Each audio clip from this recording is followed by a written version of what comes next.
CBSE Mathematics Class 11th Chapter 8 Miscellaneous Exercise. Question number 1.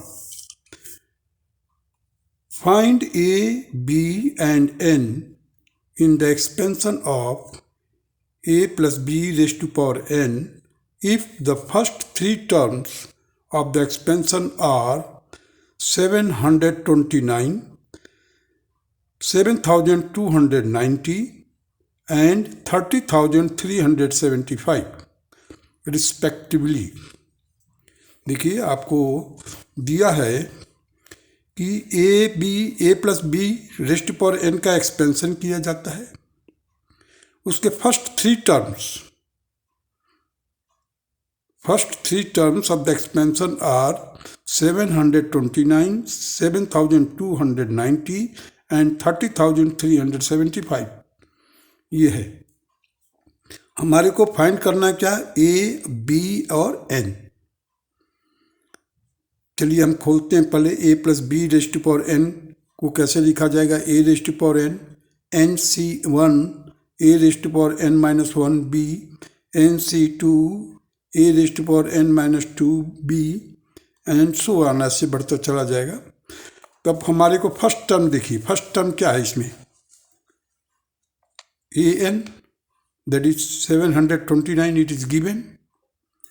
अब आइए second term देखते हैं. सेकेंड टर्म क्या है, N C 1 A raised to power N minus 1 B. अब देखिए एन सी 1 को मैंने खोल दिया है, n into N minus 1 factorial upon 1 factorial into N minus 1 factorial. A raised to power n upon a. देखिए a raised to power N minus 1 था, उसको मैंने जो माइनस 1 था, माइनस 1 के लिए मैंने 1 अपॉन ए कर दिया इंटू बी. अब ये है 7290. अब आगे third term N C 2 into A raised to power N minus 2 into B raised to power 2. देखिए अब जो माइनस वाला है उसको मैंने डिनोमिनेटर मिलाकर ए स्क्वायर कर दिया है और इसको खोला है. देखिए यहाँ पर n into N minus 1 into N minus 2 factorial upon 2 factorial into N minus 2 factorial. अब यहाँ पर n minus 2 factorial n minus 2 factorial cancel हो गया. बचा क्या हमारे पास, n into N minus 1 upon 2 factorial, इधर a n upon a square upon b into b square is equal to 30,375. अब a raised to power n is equal to हमारे को मालूम है 729. Now just we put the value of A raised to power N here. तो देखिए मैंने यहाँ पर वैल्यू सब्स्टिट्यूट किया है. एन तो एज इट इज रखा, B upon A as it is, बस A raised to power N के जगह पर मैंने क्या रख दिया, 729. अब 729 और इधर कितना है 7290. अब ये और ये कैंसिल हुआ, यहाँ पर 10 आ गया. मतलब N B by A is equal to 10. N B by A is equal to 10. So B by A will be equal to 10 by N. अब यहाँ से देखिए, अब इसकी वैल्यू हम इसमें सब्स्टिट्यूट करते हैं. देखिए इधर n into N minus 1 into N minus 2 factorial upon 2 factorial N minus 2 factorial. N minus 2 और एन माइनस 2 फैक्टोरियल कैंसिल हो गया. अब हमारे को देखिए B square by A square और A raised to power N की वैल्यू मालूम है. A raised to power N की वैल्यू कितना है 729. 729 और 30,375 ये कैंसिल हो जाता है और इधर आता है 3 और इधर आता है 125. अब देखिए मैंने b बाई ए का होल स्क्वायर कर दिया. b बाई ए का होल स्क्वायर. अब b बाई ए किसके बराबर है, 10 बाई एन के बराबर है. b बाई ए किसके बराबर है, 10 बाई ए. तो 10 बाई ए का 10 बाई एन का होल स्क्वायर कर दिया है। मैं यहाँ से जो वैल्यू लिया है इस जगह से, इस वैल्यू को मैं यहाँ पर सब्स्टिट्यूट कर दिया है 10 स्क्वायर बाई n स्क्वायर। अब देखिए ये 10 स्क्वायर का मतलब क्या हो गया 100। सो 25 4 जा 100 और 25 5 जा 125। ये इसको और इसको कैंसिल कर दिया। यहाँ पर 4 आ गया, इधर n स्क्वायर आ गया, इधर 5 हो गया, इधर 3 हो गया। अब देखिए यहाँ पर हम देखेंगे कि n into N minus 1 upon 2 into 4 upon n square is equal to 5/3। अब इसका क्रॉस मल्टीप्लाई कर दीजिए और आपको एक एक्सप्रेशन मिलेगा जिसमें देखिए 3 ब्रैकेट में 4n square minus 4n is equal to 2 into n square into 5। इसको फर्दर सॉल्व किया तो हमारे को क्या मिला n into N minus 6 is equal to 0। यहाँ पर देखिए b by a n is equal to 6 मिल गया। यहाँ पर आपको n is equal to 0 reject कर दिया, n इज इक्वल टू 6 ले लिया हमने। इस वैल्यू को हम यहाँ पर रखेंगे 10/n। यहाँ से अब देखिए पहले तो हम इधर से जा रहे थे, यहाँ से वैल्यू जो मिला हम सेकंड वाले में चले गए और n इज इक्वल टू 6 रख दिया। मतलब 10/n के जगह पर लिख दिया क्या 10/6। और यहाँ पर जो मिला था a की वैल्यू देखिए n इज इक्वल टू 6 मिला, तो a raised power 6 is equal to 729। अब 729 को मैंने 3 की पावर 6 इज इक्वल टू 729। अब मैंने क्या किया, इसको जैसे ही a की वैल्यू मिला a इज इक्वल टू 3, तो हमने यहाँ पर b के जगह पर b बाई ए था, b बाई ए के जगह पर रख दिया हम b/3। इधर क्या हो गया 10/6। अब 3 को 6 से कट कर दिया, ये 2 आया, 10 को 2 से डिवाइड किया 5 आ गया। So b is equal to 5, a is equal to 3, b is equal to 5 और n इज इक्वल टू 6। ये तीनों आंसर हमारे को यहीं पर मिल गया। देखिए a is equal to 3, b is equal to 5 और n is equal to 6।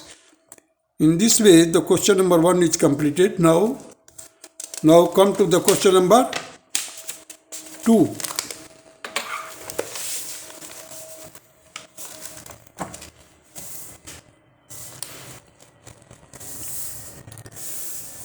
Question number 2, find a if the coefficient of x square and x cube in the expansion of 3 plus ax raised to power 9 are equal।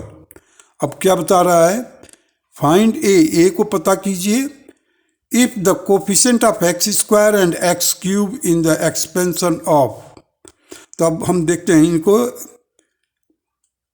Expand करके, means x square और x cube. देखिए x square कब मिलेगा t2+1 means जो term होगा 2+1 वहाँ पर क्या आएगा nc2। जैसे ही nc2 करोगे तो 3 की पावर 9 माइनस 2 हो जाएगा और ax सेकेंड टर्म का स्क्वायर हो जाएगा, माने ax का होल स्क्वायर हो जाएगा।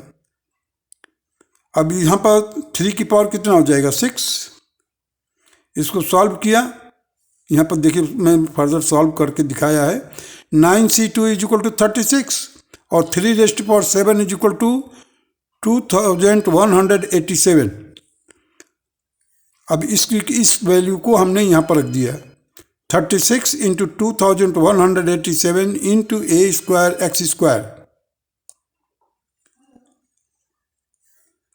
अब यहाँ पर देखिए थर्ड टर्म के लिए term t3+1 that is 9c3, 3 raised to power 9 minus 3, a raised to power 3, x raised to power 3। अब यहाँ पर देखिए हमने जब सॉल्व किया 9c3 इज इक्वल टू 84 और 3 raised to power 6 is equal to 729। हमने क्या किया 9c3 की वैल्यू रख दी 84, a की पावर 3 मीन्स 3 की पावर 6 करके 729 रख दिया यहाँ पर। 729 a cube into x cube. So according to the question, question क्या कर रहा है कि ये जो कोफिशिएंट है और इक्वल, तो हमने इक्वेट कर दिया इसको। देखिए 84 into 729, 84 into 729 a cube is equal to 36 into 2187 a square. अब इसका a स्क्वायर कैंसिल हुआ, इसका क्यूब कैंसिल हो गया, मैंने a बचा हुआ है अब यहाँ पर। और देखिए 84 और 36 इसको डिवाइड किया, यहाँ पर 7 आ गया, यहाँ पर 3 आ गया, ये 729 और यहाँ पर 3।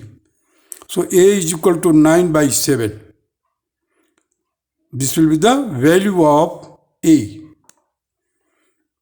In this way, question number 2 of this miscellaneous exercise is over now. Now come to the question number 3.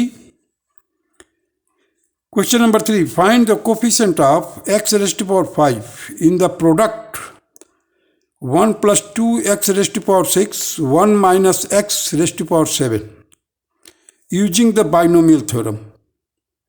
अब हमारे को बाइनोमियल थ्योरम का इस्तेमाल करके हमें कोफिशिएंट पता करना है x रेज़ टू पावर 5, और वो भी किसमें, इसके प्रोडक्ट में। अब देखते हैं 1 plus 2x whole raise to power 6 को हमने एक्सपेंड कर दिया। देखिए 1 की पावर 6 प्लस 6 इंटू 1 की power 5 into 2x plus 15 into 1 की पावर 4 इंटू 2x की पावर 2 प्लस 20 इंटू 1 का क्यूब इंटू 2x की power 3 plus 15 into 1 square into 2x की power 4 plus 6 into 1 into 2x की पावर 5 प्लस 2x की power 6। इसको further solve करके निकाला हमने। देखिए 1 plus 12x plus 60x square plus 160x cube plus 240x की पावर 4 प्लस 192x की पावर 5 प्लस 64x की पावर 6, ये नंबर 1 इक्वेशन हो गया। अब नंबर सेकंड के लिए हम क्या करेंगे, 1 माइनस एक्स की पावर 7, 1 माइनस एक्स की पावर 7। अब हम इसको जब एक्सपेंड करेंगे तो हमारे को क्या रिजल्ट मिलेगा, 1 minus 7x plus 21x square minus 35x cube plus 35x की पावर 4 माइनस 21x की पावर 5 प्लस 7x की पावर 6 माइनस x की पावर 7। ये हमारा सेकेंड इक्वेशन हो गया। Now select the product term containing x raise to power 5। अब हमारे को इन दोनों के, अब देखिए 1 का किससे के साथ मल्टीप्लाई होगा कि x की पावर 5 आएगा, 1 का मल्टीप्लाई होगा किसमें, 192 इंटू x की पावर 5। तो उस तरह से हमने now select the product term containing x raise to power 5 from 1 plus 2x की power 6 into 1 minus x raise to power 7 with the help of first and second expansion as follow. अब देखिए मैंने लिखा है 192x की power 5 minus 7x into 240x की power 4। अब देखिए यहाँ पर x की पावर 1 है, यहाँ पर x की पावर 4 है, तो ये दोनों क्योंकि x सेम है, बेस सेम होने पर पावर आपस में जुड़ जाएगा, तो x की पावर 5 हो जाएगा। 21x square into 160x cube minus 35x cube into 60x square plus 35x raise to power 4 into 12x minus 21x raise to power 5। अब हमने क्या किया, हर एक जगह से x रेज़ टू पावर 5 को बाहर ले लिया, कॉमन ले लिया। अंदर क्या बचा, 192 minus 1680 plus 3360 minus 2100 plus 420 minus 21। इसको फर्दर सॉल्व किया मैं, x raised to power 5 outside of the bracket है, 3972 माइनस 3801। जब हमने सब्ट्रैक्ट किया तो हमारे को क्या रिजल्ट मिला, 171 x raised to power 5। So x raised to power 5 का जो कोफिशिएंट होगा 171, and this will be the answer of question number 3। Now come to the question number 4। If a and b are distinct integer, prove that a minus b is a factor of a raised to power n minus b raised to power n whenever n is a positive integer। अब देखिए हमारे को ये साबित करना है कि a minus B जो है एक फैक्टर है किसका, a raised to power n minus b raised to power n का। कब, whenever n is a positive integer। अब देखिए हम अगर a raised to power n लिखते हैं तो a raised to power n की जगह पर मैंने क्या किया है, ब्रैकेट में माइनस b किया है और प्लस b किया है। देखिए ये बुक में हिंट भी दिया हुआ है, a minus b plus b. देखिए अगर माइनस बी और प्लस बी को करेंगे तो कैंसिल हो जाएगा, a ही रह जाएगा। लेकिन अपने मतलब के लिए हमारे को जो टारगेट है उस टारगेट पर पहुंचने के लिए, अचीव करने के लिए हमने क्या किया, a में माइनस बी किया और प्लस बी किया। अब हमने और आसान करने के लिए whole raised to power n कर दिया, put a minus b is equal to z. अब हमने क्या किया, a माइनस बी को और छोटा करने के लिए हमने क्या किया, a माइनस बी के जगह पर जेड रख दिया। देखिए अब क्या हो गया, z plus b raised to power n, z plus b raised to power n। So a raised to power n is equal to z plus b raised to power n। अब इसको खोलिए जरा, z raised to power n plus nc1, binomial theorem का इस्तेमाल किया मैंने, nc1 z raised to power n minus 1 into b plus nc2 z raised to power n minus 2 z b raised to power 2 plus nc3 z raised to power n minus 3 b cube plus so and so, plus last में देखिए n c n minus 1 z into B raised to power n minus 1 plus b raised to power n। अब देखिए आप यहाँ पर ध्यान दीजिए थोड़ा, a raised to power n, और हमने क्या किया, हर एक जगह से z बाहर ले लिया, हर एक जगह से z को बाहर ले लिया। तो z बाहर आ गया तो यहाँ पर z की पावर n था, तो वहाँ पर क्या बचेगा, z की पावर n माइनस 1, यहाँ पर बचेगा z की पावर n माइनस 2, यहाँ पर बचेगा z की पावर n माइनस 3। हर एक में क्योंकि z एक बाहर निकाल लिया हमने, तो हमारे को क्या मिला, z raised power n minus 1 nc z raised power n minus 2 b plus nc2 z raised power n minus 3 b2 nc3 z raised power n minus 4 b3 plus so and so. Last में देखिए nc n minus 1 b raised power n minus 1 bracket close, और last में b raised power n। अब हमने क्या किया, देखिए ध्यान दीजिए, a रेस्ट पावर n था ही, और हमारे को राइट हैंड साइड में b रेस्ट पावर n है। अब हम क्या करें, transposing b raised power n to the left side we have. अब ये जो b रेस्ट पावर n है उसको हमने ट्रांसपोज कर दिया किधर, लेफ्ट हैंड साइड में। तो हमारे को क्या रिजल्ट मिलता है, a raised power n minus b raised power n is equal to z in bracket z raised power n minus 1 plus nc1 z raised power n minus 2 b plus nc2 z raised power n minus 3 b2 plus NC3 Z raised to power n minus 4 B3 plus dash dash NC n minus 1 B raised to power n minus 1। अब देखिए इस पूरे bracket में जो लिखा हुआ है उसका कॉमन फैक्टर एक क्या है, Z है। अब Z इक्वल टू है क्या चीज़, Z इक्वल टू हमने क्या रखा था, A माइनस बी। इसका मतलब कि A माइनस बी एक और ये फैक्टर है और एक पूरा ब्रैकेट भी एक फैक्टर है। Here we see that Z is a factor of A raised to power n minus B raised to power n where Z is A minus B. Hence, A minus B is a factor of A raised to power n minus B raised to power n proved. Now come to the question number 5.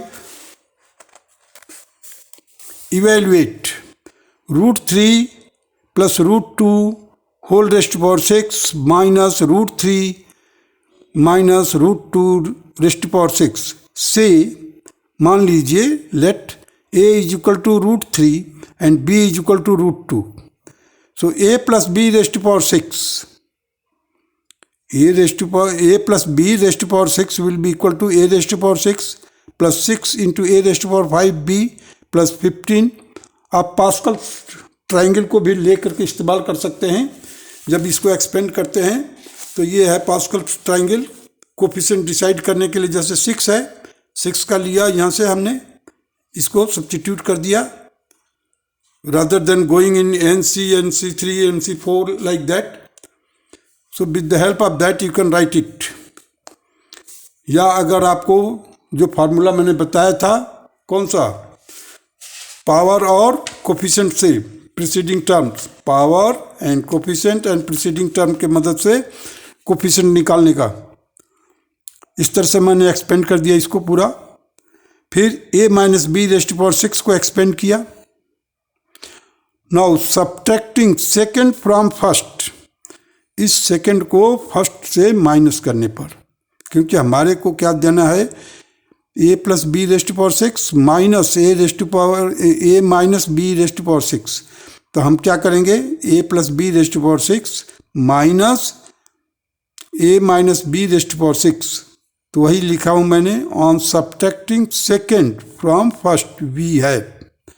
So A plus b raised to power 6 minus A minus b whole raised to power 6 will be equal to, देखिए मैंने लिखा है पहले, लिखने के बाद देखिए बीच पहले माइनस है, तो माइनस क्या है, जो सेम साइज का है उसको मैंने कैंसिल कर दिया। देखिए A raised to power 6 A raised to power 6, 15 A की पावर 4 B की पावर 2, 15 A की पावर 4 B की पावर 2, ये कैंसिल हो गया, एक ये कैंसिल हो गया, और लास्ट में B की पावर 6, इधर भी B की पावर 6 है, ये कैंसिल हो गया। बचे हुए टर्म्स को हमने लिख दिया इधर। अब जब बचा हुआ टर्म लिखेंगे आप तो देखिए ये ट्वाइस हो जाएगा, इधर भी 6A की पावर 5B है, इधर भी 6 है, क्योंकि ये प्लस हो जाएगा जैसे माइनस से मल्टीप्लाई करेंगे तो ट्वाइस बाहर रखा हूँ, 2 बाहर रखा हूँ, अंदर ब्रैकेट में 6A raised to power 5B plus 20A cube B cube plus 6AB की पावर 5। अब यहाँ से भी देखिए, यहाँ पर 6 है, यहाँ पर 20 है, यहाँ पर 6 है, तो यहाँ से भी 2 कॉमन निकल रहा है और 2 पहले ही बाहर था, तो 2 का मल्टीप्लाई हो गया तो 4 हो गया। और जैसे ही बाहर निकालोगे 2 तो आपको क्या मिलेगा ब्रैकेट के अंदर, 3A की पावर 5B प्लस 10A की पावर 3B की पावर 3 प्लस 3AB की पावर 5। अब यहाँ से भी AB बाहर निकल रहा है। स्टेप बाय स्टेप मैं आगे बढ़ा हूँ। देखिए पहले 4AB हो गया, अब अंदर देखिए 3A की power 4 plus 10A square B square plus 3B की पावर 4, ये बच गया। Now put A is equal to √3 B is equal to √2। अब हम सब्स्टिट्यूट कर देंगे। देखिए A स्क्वायर क्या हो जाएगा 3, B स्क्वायर क्या हो जाएगा 2, A की पावर 4 क्या हो जाएगा 9, B की पावर 4 क्या हो जाएगा 4। इसी का स्क्वायर करते जाइए और रिजल्ट मिलता जाएगा आपको। अब देखिए मैंने क्या किया, यहाँ पर 4 ए के जगह पर रख दिया √3, बी के जगह पर √2, ब्रैकेट में ए की पावर 4 है, ए की पावर 4 क्या है 9 है, 3 × 9, 10a² b², 10a² क्या है 3 है, b² क्या है 2 है, तो 10 × 3 × 2। अब 3 b की पावर 4 है तो 3 तो रहेगा इधर, b की पावर 4 क्या है 4 है, हमने 3 × 4 कर दिया। अब इनको मल्टीप्लाई किया, देखिए 3 × 9 = 27, 10 × 6 दैट इज 60, 3 × 4 = 12, इनको लिख दिया मैंने। अब देखिए, अब इसको हमने क्या किया, प्लस किया, कितना मिला 99, सो 4√6 × 99, 99 का 4 में मल्टीप्लाई किया, 396√6, और यही हमारा आंसर होगा, द वैल्यू ऑफ दिस